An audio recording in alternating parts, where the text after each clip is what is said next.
ایک اعرابی پریشان حال بال بکھرے ہوئے رسول اللہ صلی اللہ علیہ وسلم کی خدمت میں حاضر ہوا۔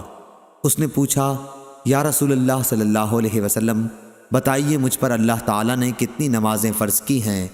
آپ صلی اللہ علیہ وسلم نے فرمایا کہ 5 نمازیں، یہ اور بات ہے کہ تم اپنی طرف سے نفل پڑھ لو۔ پھر اس نے کہا، بتائیے اللہ تعالیٰ نے مجھ پر روزے کتنے فرض کیے ہیں؟ حضرت صلی اللہ علیہ وسلم نے فرمایا کہ رمضان کے مہینے کے، یہ اور بات ہے کہ تم خود اپنے طور پر کچھ نفلی روزے اور بھی رکھ لو۔ پھر اس نے پوچھا، اور بتائیے زکوٰۃ کس طرح مجھ پر اللہ تعالیٰ نے فرض کی ہے؟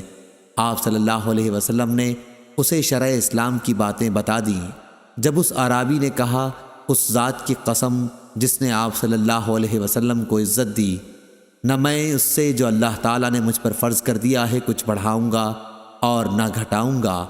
اس پر رسول اللہ صلی اللہ علیہ وسلم نے فرمایا، اگر اس نے سچ کہا ہے تو یہ مراد کو پہنچا، یا آپ نے یہ فرمایا کہ اگر سچ کہا ہے تو جنت میں جائے گا۔ صحیح بخاری حدیث نمبر 1891۔